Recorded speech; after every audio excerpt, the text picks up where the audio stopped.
Sergei Pavlovich. I feel like this is a great fight for Sergei Pavlovich, not necessarily just the matchup, but I just love the fact that Sergei Pavlovich has been so active recently. He did fight 1 month ago, and now he's going to be fighting again in about 3 months' time or so, which I really do like to see, considering the fact that he did take about 2 years off, more than 2 years off between beating Maurice Green and beating Shamil Abdurakhimov. That was a lot of time off, but it's definitely worth noting that this is a big step up in competition. Sergei Pavlovich is a new, promising fighter in heavy. Before the fight with Derrick Lewis, he was not even in the top 10. But after the fight, the situation has changed. Pavlovich flies to the 5th line of the rating, and in the place with this, he is at times raising his popularity. The American audience has finally learned about him, which means that now the UFC will promote him with greater force, and I will not be surprised if he is a champion by the end of 2023. Hello fighters, with you channel MMA Iron. In this video, I will talk about the shocking fights of Sergei Pavlovich. But before starting this video, do not forget to like and subscribe to the channel so that this video can be seen by as many people around the world as possible.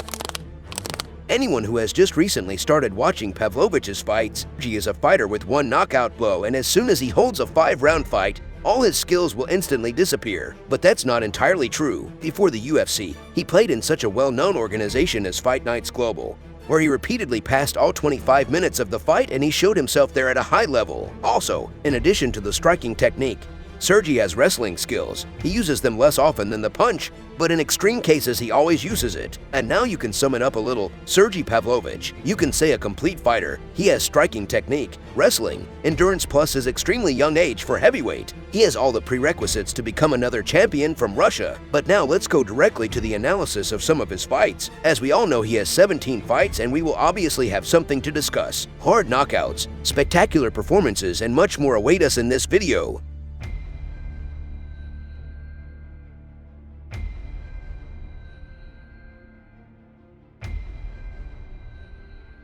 Sergei Pavlovich has a lot of knockouts, and the first one I would like to talk about occurred in the very initial stage of his career.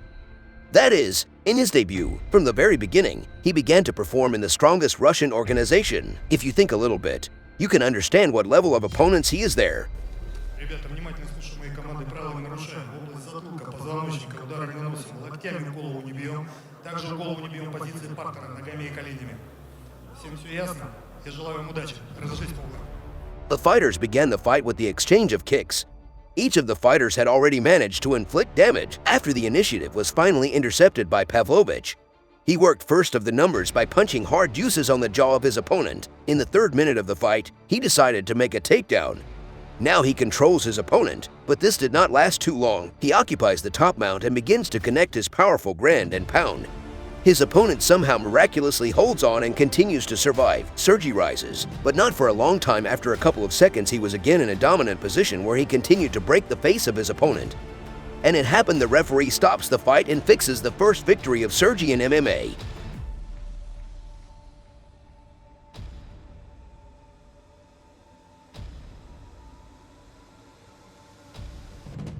In fact, you can easily analyze the whole career of Pavlovich, since almost every fight of his is the finish in the first round.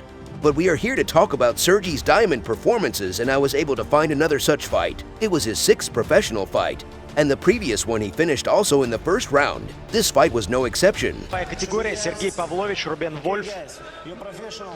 You know the rules. Listen to my commands all the time. Good luck. Next one.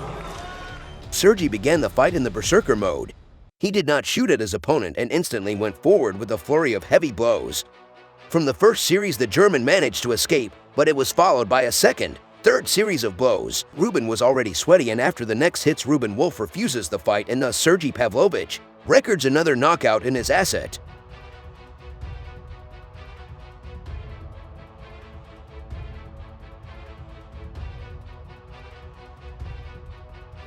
This fight was the last outside the UFC. The rest of the confrontation he held exclusively in the main promotion of the world. For Sergei, it was another defense of the title, which he had recently won. He was able to finish all the opponents from the Grand Prix and thus win the belt.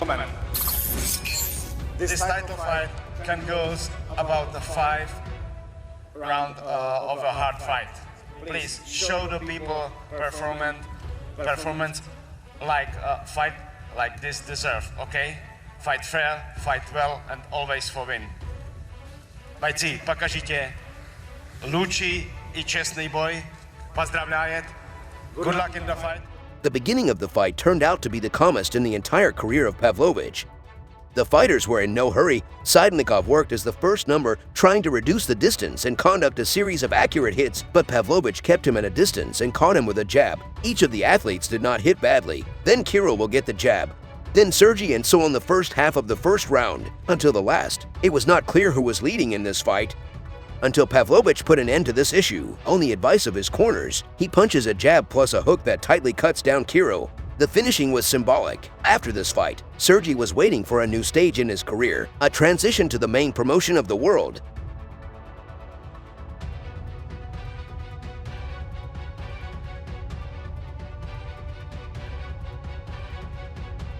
The debut in the UFC for Sergei Pavlovich turned out to be unsuccessful. He lost in the first round to veteran Alistair Overeem, but then he gave a series of 2 knockouts in the first round. After Sergei did not perform for more than 2 years due to various problems, first and health, then coronavirus, but he was able to return and show the fan what they were waiting for. The fight begins at a calm pace. The fighters wait and try to catch on the error, but they are not there. Until half the round they stood almost without blows, only a few low kicks from Abdurakhimov. But after the middle of the round, Sergei was able to undress and several times accurately hit Shamil's face. But this was not enough to win. Abdurakhimov all the time he left the offensive line until there was an episode that shocked everyone. The fighters are again in the middle of the octagon. Nothing portends trouble, and immediately Pavlovich punches the half uppercut, the half side, which falls exactly in the jaw of Shamil, a symbolic finish, and the fight is over. Now Sergei Pavlovich is officially a representative of the 10th number of the rating, and he can rightfully ask someone from the top 5. By the way, after this fight, the most popular moment happened, which fans still remember, and so the translator to the studio. A violent finish like that here in London. I have a very simple thought. Come back, have a rest, and come back to the work. It was obviously an impressive and another first-round finish for you. Did anything go in there surprise you from him, or was it exactly as you expected when you guys eventually fought inside the octagon?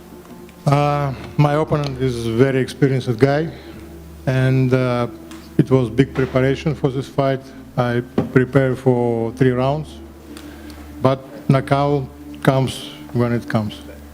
Obviously, your opponent was originally supposed to fight Tom Aspinall before Tom got elevated to the main event. So the UFC obviously sees Shamil as a big name that they can use against guys like Tom. Do you now think that you took this spot that now you should be getting these bigger names after another impressive performance? I have coaches, I have matchmakers. You know, my work is train and train again. I am ready for everything. So finally, when would you like to fight again, and how many fights in 2022 would you like before it's all said and done? 2 years, no fights, and now maybe too early to say about this. No, but after I come to home, I discuss with everybody, and I'm ready for everything.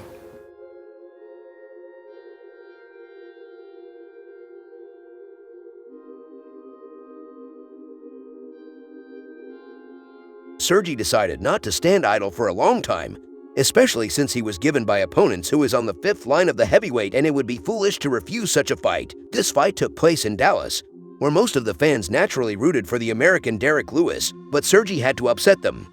Now it's your first fight in the U.S., main card of a huge pay-per-view fight. Does this feel like a big moment in your career? I feel great about it. There was a lot of work done about this. I'm really happy about this, and now I'm just waiting for the fight. Derrick, was there any part of you that considered just telling him, hell no, I'm not fighting in Texas. I know you think I'm from here, I love it here, but give me it somewhere else? No, not really. I started fighting in Texas. I got more wins than losses in Texas. I don't think it's no bad luck or nothing like that. Shit, it is what it is. Like, it's me. The last thing for me, the fight itself on paper doesn't look like it's going to last very long. It looks like somebody's getting knocked out. I mean, do you feel like that's the type of fight this is? I think it's the most unpredictable fight because at any moment something can happen. Well, so how does that process go? Like the email comes in, there's some name of some dude you've never even heard of, right? I mean, do you just automatically go yes? Do you ask anybody, like, should we take this? Like, how does that process go? It really don't matter. I fought everyone, so I fought guys that should be champions, and I fought guys that should be like being a reporter for MMA Junkie. But, I fought everyone, so it don't matter. Nice. I don't care. I'm not the best fighter, So I don't go out there thinking that I'm the best fighter either. So it don't matter to me. I don't care. The fight begins calmly. The first 30 seconds, the fighters statistically did not hit each other once. But the most action happened after these 30 seconds. Derrick begins his attack. Forgetting about the defense, he begins to mindlessly exchange blows where Pavlovich was able to catch him first with the left and then with the right side. Derrick is shocked and he retreats. Sergei begins to finish off. The American falls and the referee stops this fight. Many fans believe that the stop was premature. But personally, I think if the referee had not intervened, Lewis would have been in a death knockout. Sergei, congratulations on the victory. I know it's not your job to stop fights, but what was your reaction when the referee jumped between you and Derrick Lewis? The ref is a pro, and I think he did his job. He did his job well, so I don't have any questions about the stoppage. I think it's a good stoppage. When you hurt him, was that moment that you capitalized, and I think you clipped him with a hook, did you know you could capitalize on that punch specifically, or did you just see it in the moment and jumped on it? Yeah, I saw it in his eyes that he was losing it, that he was kind of going away a little bit, so I knew that I had to press on and then finish it right there. Was there any sense in, we asked you this at Media Day, he can get hurt and then his opponents will run in and he'll explode with an attack, he will bait you in. Did that cross your mind to maybe be a little cautious when you hurt him? You know, if you look at all my fights, I have the same style. I'm not worried about throwing punches. Sergei Pavlovich is a fighter of a new school. He is only 29, and he has already approached the top 5, and now he is waiting for fights exclusively with top fighters. Whether he will be able to deliver them competition will only be shown by the future.